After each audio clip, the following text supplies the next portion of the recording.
Part 1: Madness and Deposition.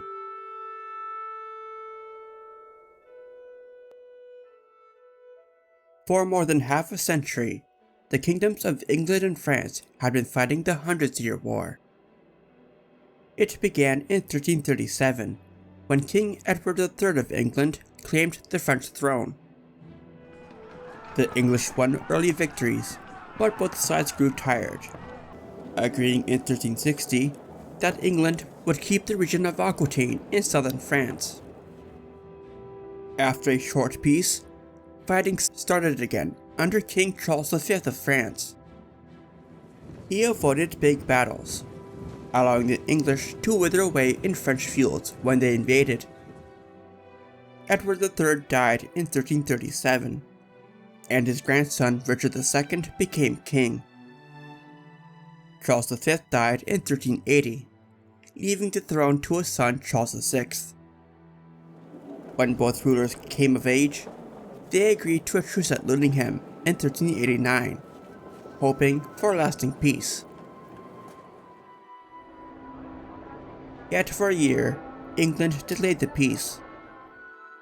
Richard II wanted back Aquitaine, and refused to accept Charles VI as his liege, issues that mirrored the causes of the Hundred-Year War in the first place. In 1395, France offered peace through marriage. Richard married Charles VI's young daughter Isabella in 1396, agreeing to 28 years of peace. But tension remained. After France's defeat at the hands of the Ottoman Turks at Nicopolis, English nobles mocked them.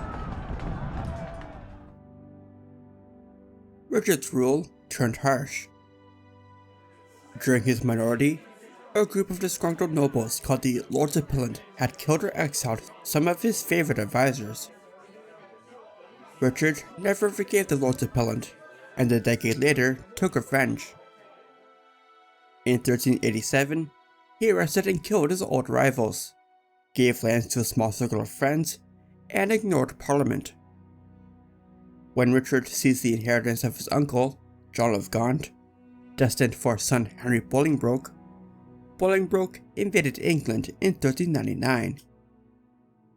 On September 29, 1399, Richard gave up his crown. Bolingbroke became King Henry IV, and Richard died in prison soon after.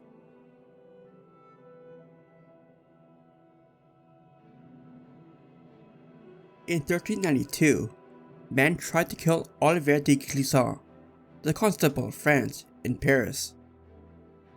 King Charles grew furious and sent soldiers after the attacker, who escaped to Brittany but was later caught.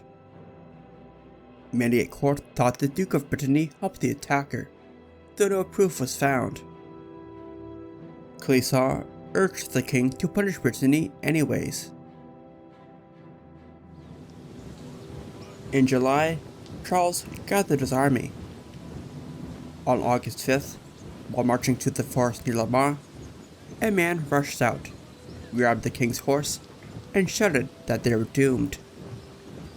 The guards beat the man away, and the French army continued to march under the scorching hot sun.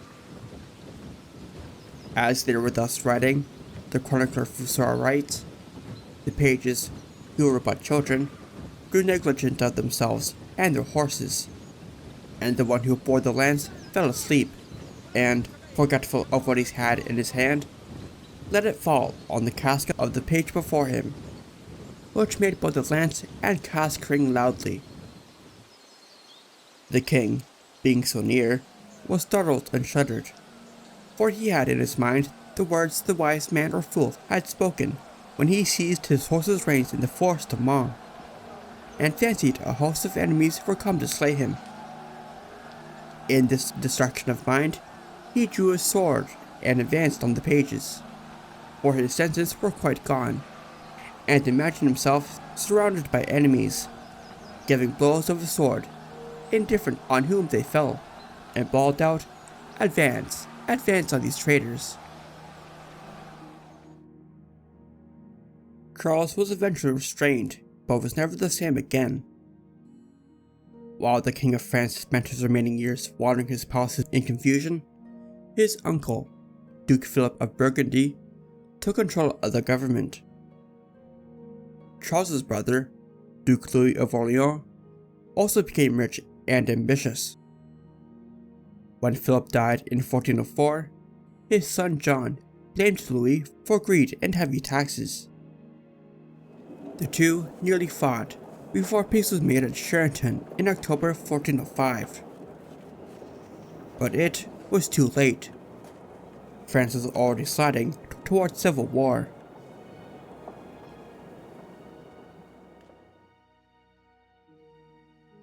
Henry IV had taken the English throne by force, but many nobles followed him only out of fear or self-interest. His rule was weak, and soon England faced many revolts. In 1400, a Welsh noble named Owain Glyndwr began a rebellion. Glyndwr came from an old Welsh family and had fought for England before. But he felt cheated by his neighbour, the Baron of Ruthyn, and angered by English rule. The Welsh suffered under unfair laws and heavy taxes. When Parliament banned Welshmen from carrying weapons or holding office, rebellion grew stronger. By 1401, Glyndwr's forces took Conway Castle and won it at Heidegen. Henry's men burned villages, but the Welsh used ambushes and raids to wear them down. At the same time, Scotland, backed by France, attacked northern England. Henry marched north, but found only empty villages. In 1402, the Scottish renewed attacks, but English archers crushed them at Homildon Hill. By 1404, Glyndwr ruled most of Wales and made a treaty with France, though French help was drowned by storms at sea. More revolts followed in England, especially under Henry Percy, the Earl of Northumberland, and Richard Scrope, the Archbishop of York, but Henry IV crushed them. Henry Percy fled to Scotland and then to Wales, looking for refuge before being killed in battle in 1408. By 1409, Glyndwr himself was a fugitive.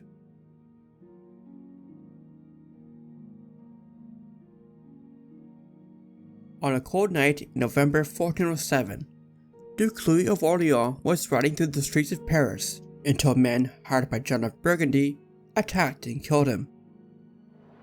John acted sad at the funeral, but soon fled after people found out about the truth. Louis's death shocked France and split the country into two sides, the Burgundians and the followers of Orléans, starting years of civil war.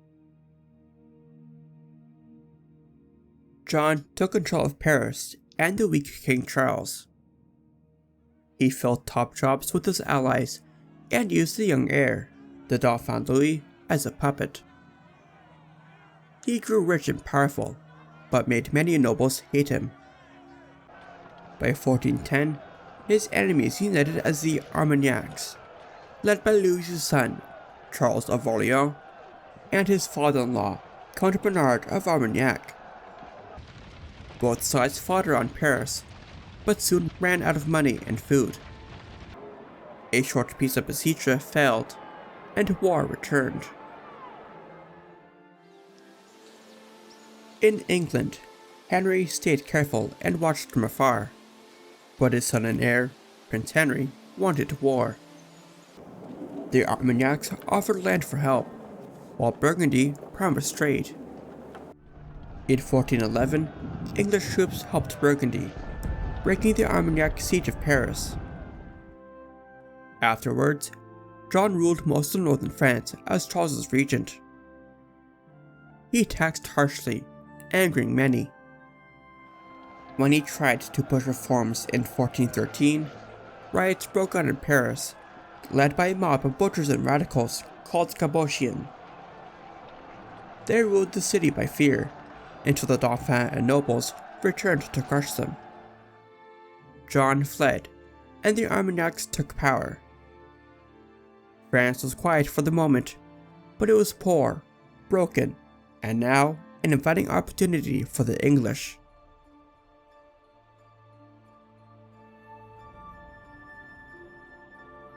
By 1408, King Henry was very ill, so his son, Prince Henry, and his half-brothers, Henry and Thomas Beaufort, began running England. Prince Henry was brave, clever, and skilled in battle, especially against the Welsh. When King Henry died in March 1413, his son took the throne. Prince Henry was crowned King Henry V on April 9, 1413, at age 26. It did not take long for Henry V to turn to France. He was eager to revive the ambitions and claims of his great-grandfather, King Edward III, remove the troubled King of France from power, and calm unrest at home through war abroad. Finding that his intention to claim the French crown alienated Joan, Henry V suggested that fulfilling other requests, like paying off King John of France's ransom in full, giving back the entire Duchy of Aquitaine with full sovereignty, and the hand of Princess Catherine, Charles's daughter, would be enough. But Henry should have known these demands went far beyond what was reasonable, and the French soon broke off the negotiations.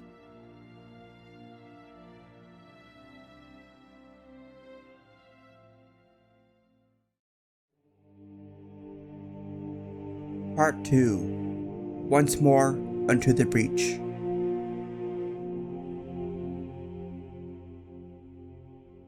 The English negotiators returned in October 1414 with the bad news. Henry decided that war was the only way to win his claim to the French throne. At a meeting in Westminster, he told Parliament that he would go to war. He pretended to try for peace again, but at the same time, he ordered weapons, ships, and supplies. Parliament agreed to raise taxes for defense, while English diplomats kept trying to negotiate with the divided French. By spring 1415, Henry had rallied England and built a huge army. He gathered around 15,000 soldiers and 20,000 horses at Southampton. He planned to capture Harfleur, a key port in Normandy at the mouth of the Seine River. Henry relied on skilled archers and powerful cannons, spending a fortune to prepare. The French tried to negotiate again, but it was too late. On August 7th, Henry boarded the great ship Trinity Royal with his men. They landed near Harfleur a week later with almost no resistance. Henry kept his troops under strict control, banning looting and harm to civilians. The French flooded local fields, but could not stop the siege. English cannons demolished the walls, and by September 22nd, Harfleur surrendered. Henry treated the townspeople fairly, but lost many men to sickness and dysentery. Though weakened, he marched his remaining 6,000 soldiers north towards safety in Calais, refusing to give up.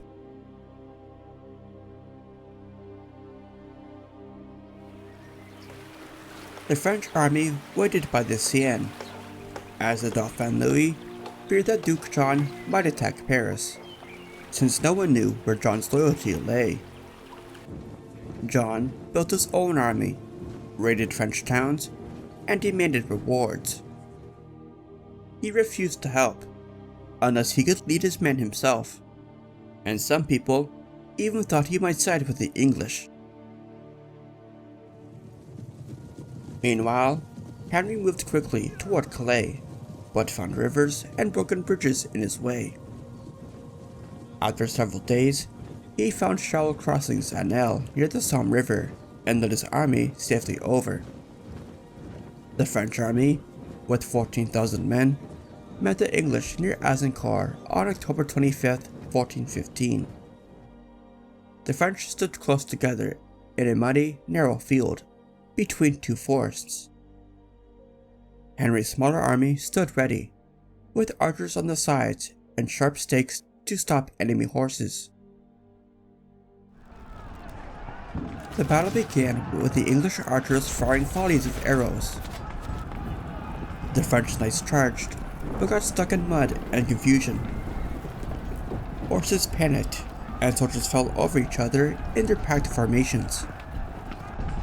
English men-at-arms then marched in and cut them down with axes and swords, and by noon, the French army was broken. Over 10,000 died, many of them high-ranking French nobles and royal relatives. Having only lost 300, the English continued their march to Calais. "We are all dead and overthrown," cried the unstable King Charles. Among the dead at the Battle of Agincourt were many nobles of the Armagnacs, while the Burgundians were relatively unscathed. The Dauphin Louis fell ill and died in December, and John saw a chance to seize power. Bernard of Armagnac was faster and took control of Paris, but luckily, many towns across northern France supported John, which allowed him to raise an army of 11,000 in 1417. Henry also launched a second invasion with 16,000 men and 300 ships, aiming to conquer Normandy town by town.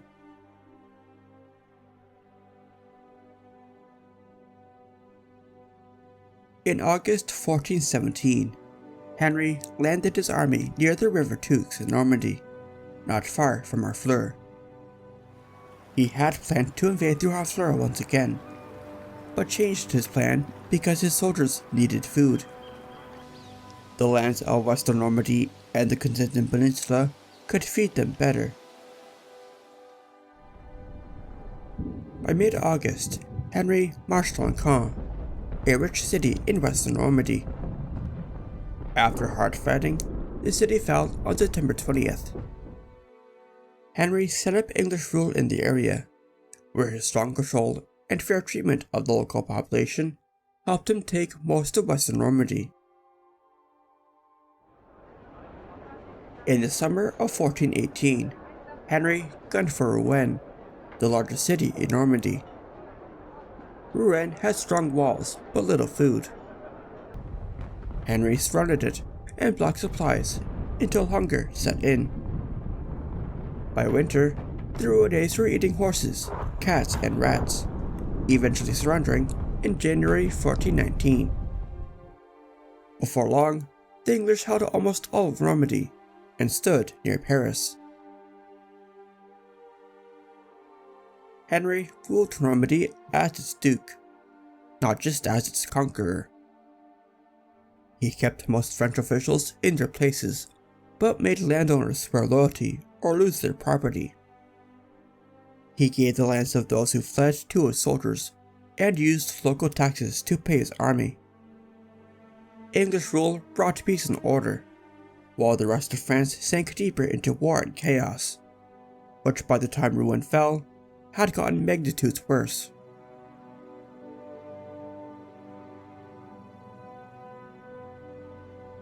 While the English invaded Normandy, France fell into confusion. The new Dauphin, Charles, was only 14 and depended on his mother, Queen Isabel. She tried to raise an army to secure power, but Bernard of Armagnac defeated her and took over her court. In September 1417, John led an army of 11,000 to try to take Paris, but failed after days of rain. Instead, he surrounded the city and cut off supplies, blocking roads and rivers. But the Burgundian army weakened from losses, bad weather, and lack of funds. John then made peace with Queen Isabel, freed her from Armagnac control, and set up a rival government in Tours. Peace talks between the Armagnacs and Burgundians to deal with the English as a united front soon collapsed. On May 29, 1418, Burgundian soldiers snuck into Paris at night with local help. They captured King Charles, but the Dauphin Charles escaped. Angry mobs then killed hundreds of Armagnac nobles and prisoners, including Bernard of Armagnac himself. These brutal massacres horrified France and ruined John's reputation, though he was not present. The 15-year-old Dauphin fled to the Loire Valley and formed his own government in Bourges. In 1419, he met John again and agreed to peace, but mistrust remained. The Dauphin's advisors feared John would dominate him, so they plotted to remove him. On September 10th, at Montereau Bridge on the Seine, the Dauphin's men stabbed John to death.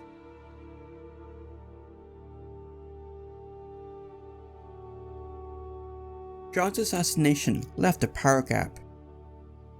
Isabeau ruled weakly from Troyes and called on John's son and successor, Duke Philip III, to help. Philip III was only 23.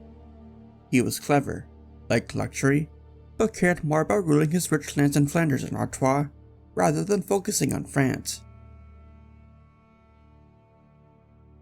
By late 1419, English forces reached Paris, still reeling from the massacres of the year before.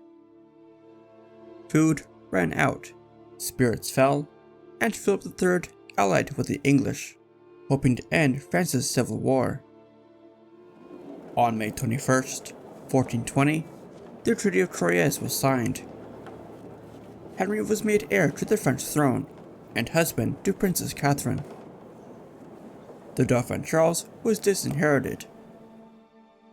For the first time, after 83 years of war, the Plantagenets were both kings of England and France, at least in name.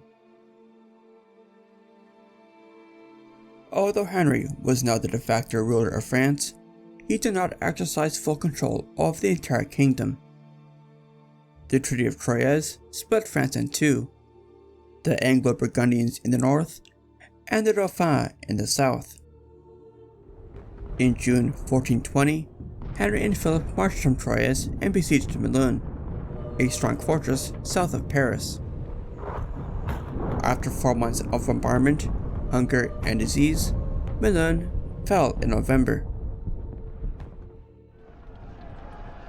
In 1421, Henry's brother Clarence died in battle at Bourges, temporarily reviving the Dauphin's cause. Henry struck back by taking Meaux in 1422, convincing many French nobles to switch sides. During this time, Henry contracted dysentery, and, on August 31st, died at age 36. 2 months later, on October 21st, Charles also died, age 53. Henry's victories had built a vast empire, but his death left it uncertain and unstable under the regency of his 8-month-old son, Henry VI, the King of England and France.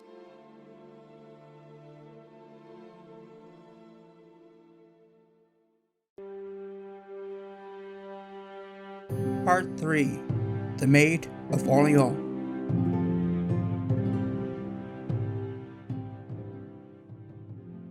While on his deathbed, Henry gave orders for his brothers. Humphrey, the Duke of Gloucester, would take care of England, while John, the Duke of Bedford, would rule in France. Gloucester's power was quickly curtailed when his rivals, the Beaufort brothers, stopped him. Parliament set up a ruling council, and Bedford and the Beauforts led the government instead. In France, the Dauphin Charles was quietly proclaimed King Charles VII. The Pope and some allies, like Scotland and Castile, supported him. But many still called him the Dauphin, and even his friends said he needed to be crowned in Reims, the traditional city for French coronations, to prove that he was king. Charles VII controlled the south of France, protected by the Loire River. But his court was corrupt, and the country was strained from the wars. Charles VII hired soldiers from Scotland, Italy, and Castile.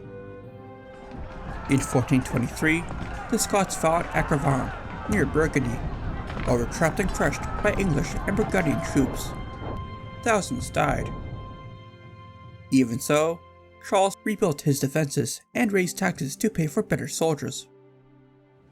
In 1424, Charles gathered 13,000 men to attack Normandy, but Bedford met them at Verneuil in August. The English held firm amidst cavalry charges and destroyed Charles's army, securing control of northern France, while Charles struggled to keep what remained.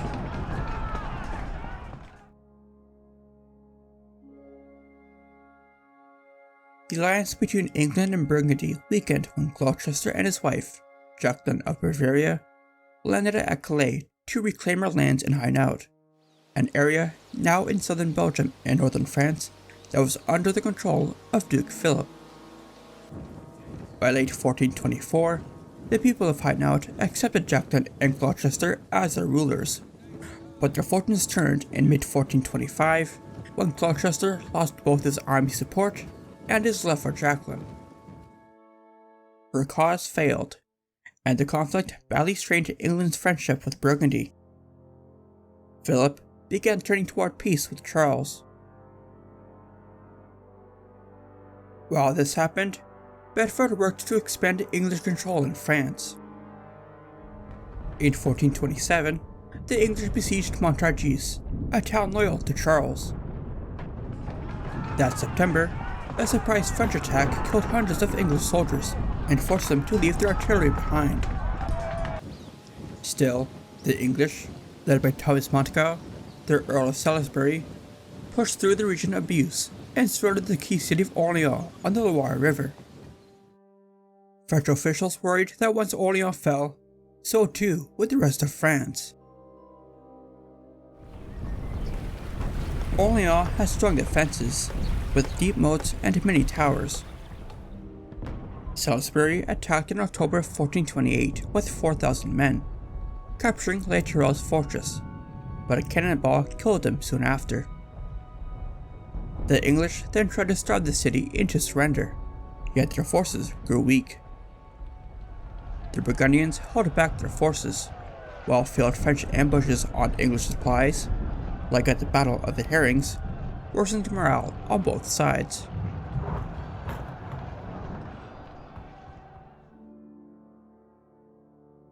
It was during the siege of Orléans that a strange figure arrived on the scene. Joan of Arc was born around 1412 in Domremy, a small village in Lorraine near the border of France and the Holy Roman Empire. Local villages in the area often fought, some for Charles and others for Philip.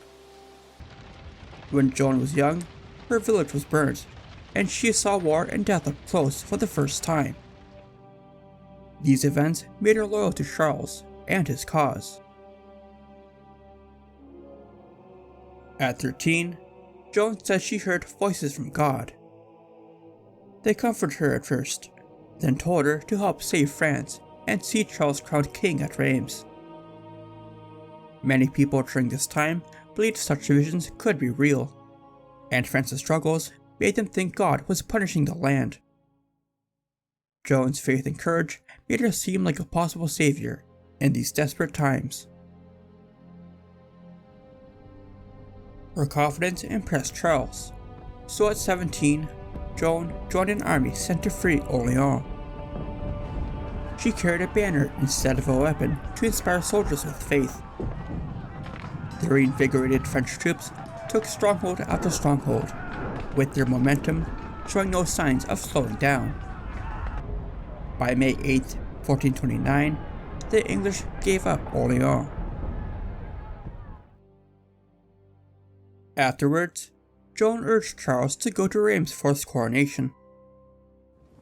Reinforcements from England were delayed by politics and other military plans, like Cardinal Beaufort's failed crusade against the Hussites in Bohemia, so the French were free to strike with ease. In June 1429, Joan and the Duke of Alençon crushed the English at Jargeau.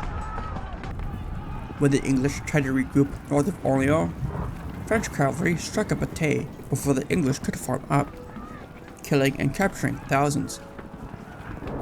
These victories broke English power south of the Loire, lifted French spirits, and made many believe Joan truly carried God's favor.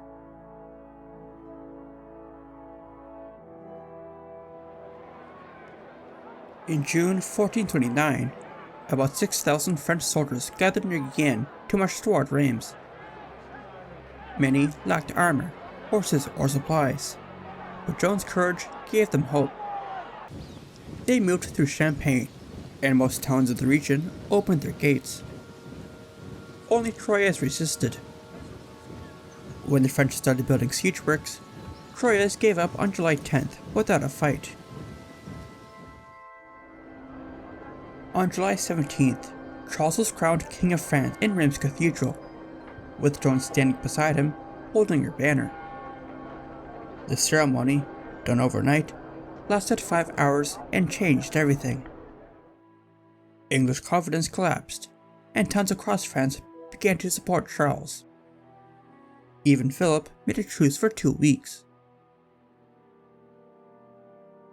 Charles's forces took more land in northern France and surrounded Paris. On September 8th, Joan led an attack there, but was wounded, and Charles ordered a retreat. The campaign ended with Paris still held by the English, yet much of northern France was now his.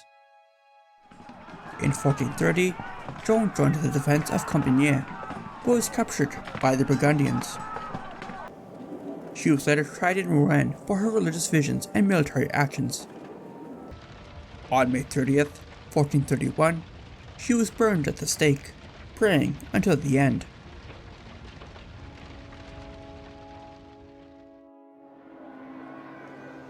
In October of 1431, King Henry VI landed in France to prove his right to be its king, and was crowned in Paris that December. But his poorly managed coronation feast upset the locals, so he went back to Normandy soon after. At the same time, Charles tried to widen the already sizable wedge in the Anglo-Burgundian alliance.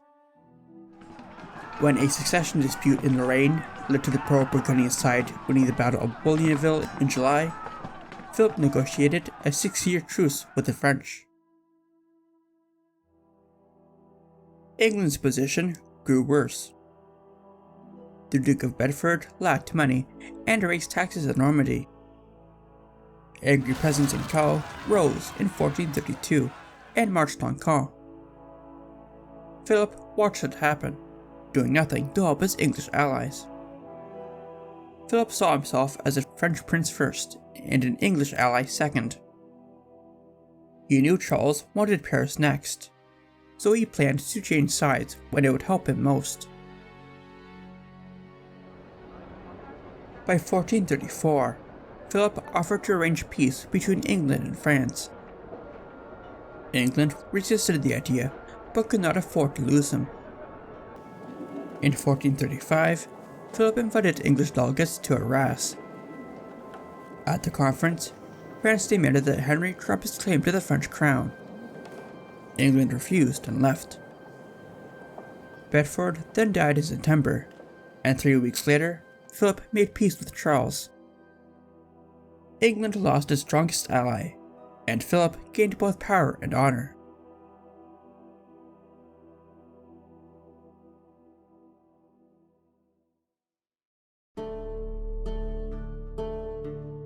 Part 4. Collapse of the Dual Monarchy.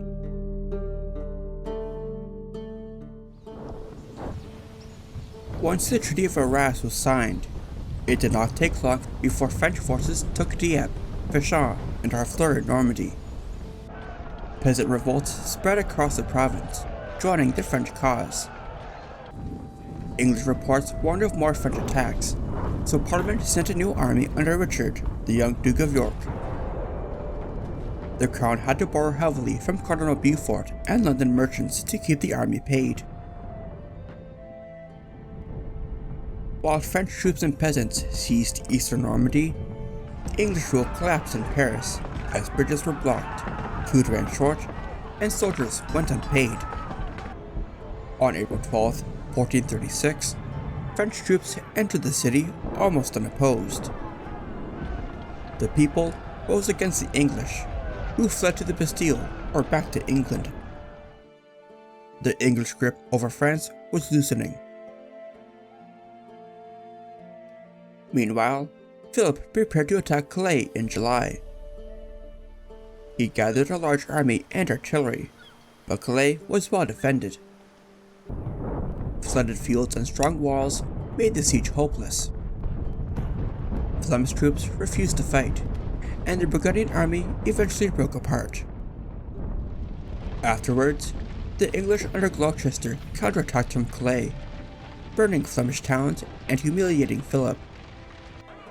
Philip's defeat caused riots in Ghent and Bruges, as trade collapsed in the face of an English wool embargo. By 1437, the Duke realized war was ruining his lands, and began to seek peace.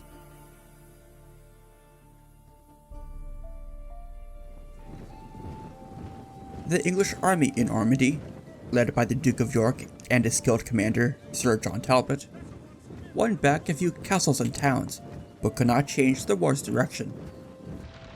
The land in Normandy suffered badly. Farms were empty, villages destroyed, and people fled or starved. England ran short of money, spirit, and soldiers. By the end of 1437, York's army was weak from disease and desertion, and he returned home tired and poor. After York left, the Earl of Warwick took command. Though old and unwilling, he started well by saving Le Courtois from a Burgundian siege. But England sent him little money or support. Hunger, sickness, and poverty continued to plague Normandy.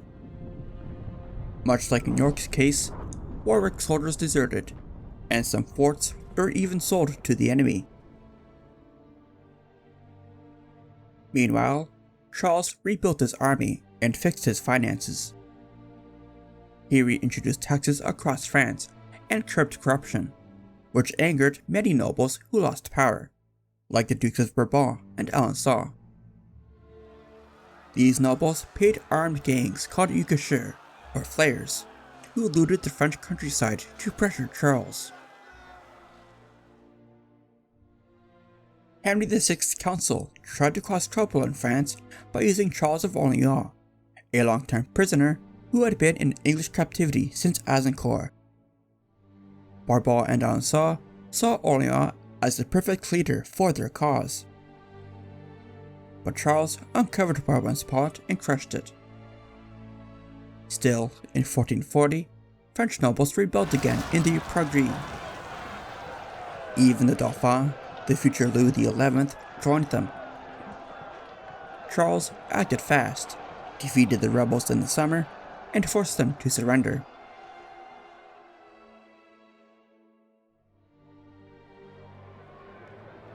Very little changed on the front lines between Charles's entry into Paris in 1436 and 1444. Both sides wanted peace.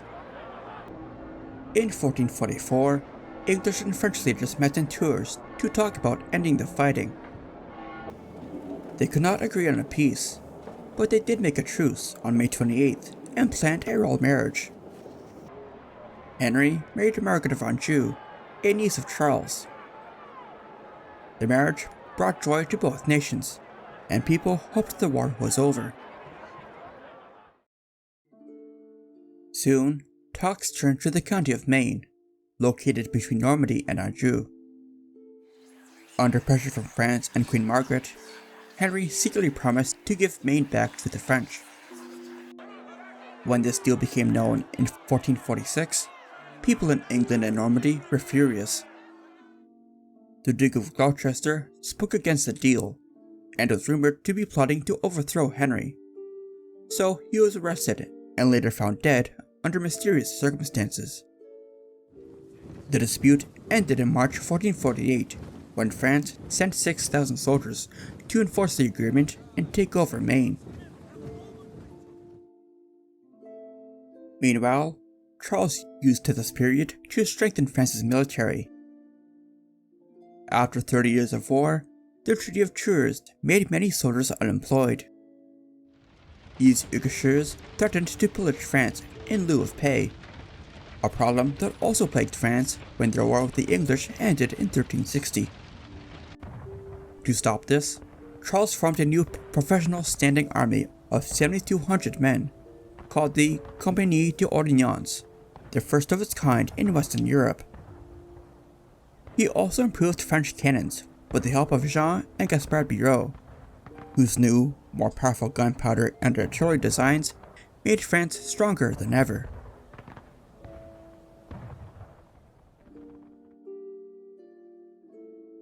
In March 1449, the English broke the truce. 600 soldiers were paid to attack and capture the town of Fougères in Brittany.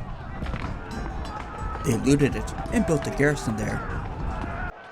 Charles quickly sent his troops to defend Brittany and take back Normandy. His small, mobile forces defeated the scattered and exhausted English soldiers. By the end of the summer, the French had retaken almost all of Normandy. England could not respond fast enough. Few reinforcements came, and many towns surrendered without a fight to avoid destruction. Angry, unpaid soldiers rioted, and their old messenger, Adam Mullins, was lynched in January 1450. By that time, only Caen, Bayeux, Calais, and Cherbourg held out. England sent 4,500 new troops in March. The French tried to stop them, but the English advanced along the coast to Caen. The armies met at Formigny on April 15th. The English dug in, successfully repulsing French attacks until the French brought up 2 cannons to dislodge the English archers. When the bowmen tried to advance and capture the cannons, reinforcements of Breton cavalry caught and crushed them. The loss caused chaos in England. Jack Cade led a rebellion in Kent, demanding that Henry remove corrupt officials. The rebellion spread through southern and eastern England, even holding London for a short time before being defeated. Meanwhile, the French continued to use their artillery and well-organized armies to take over the rest of Normandy.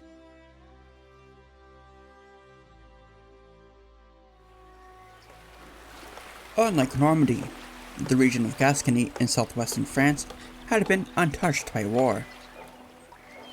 Even before Henry V's invasion in 1415, the French had already taken most of the region, leaving the English with only Bordeaux in the north and Bayonne in the south.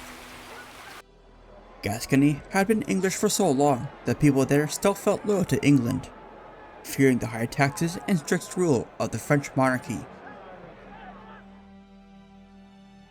This peace ended in the late 1430s. In 1437, Agincourt invaded the region. With little money or leadership, Gascony fell into chaos. The flares took small towns like Bazas and Tartas, but had no siege weapons to take cities. Still, trade suffered badly, and Bordeaux's famous wine trade nearly collapsed. England sent 1,500 men in 1439 to win back the lost towns, but in 1442, Charles invaded with 12,000 soldiers. Tartas surrendered, though hunger and disease forced the French to retreat. When the Peace of Tours ended in 1449, France attacked again. In 1451, a huge army captured Bordeaux and Bayonne, ending 300 years of English rule. But in 1452, John Talbot returned with 5,000 men. The Gascons welcomed him, as French taxes were harsh. Bordeaux opened its gates, and by winter, the English controlled much of the region once again. In spring 1453, France struck back with another 12,000 men. Talbot attacked too soon at Castillon. On July 17th, his men charged straight into hidden forts filled with cannons, where they, including Talbot and his son, were shot up by a barrage of gunfire. The English army collapsed, and Bordeaux fell on October 19th. Upon hearing the news of Castillon, Henry suddenly was taken and smitten with a frenzy, paralyzed into inaction for a year and a half.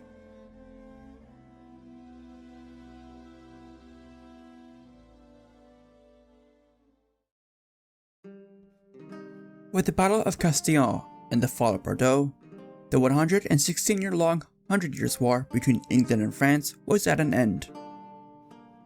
France regained nearly all English lands on the continent except Calais and the Channel Islands. After the war, Henry's new mental illness and government struggles caused unrest in England. Rival nobles fought for control over the English throne, leading to the rise of Richard, the Duke of York, and the Wars of the Roses in 1455 between the Plantagenet houses of Lancaster and York. In France, King Louis XI, who ascended the throne in 1461, faced threats from powerful nobles, especially the Duke of Burgundy.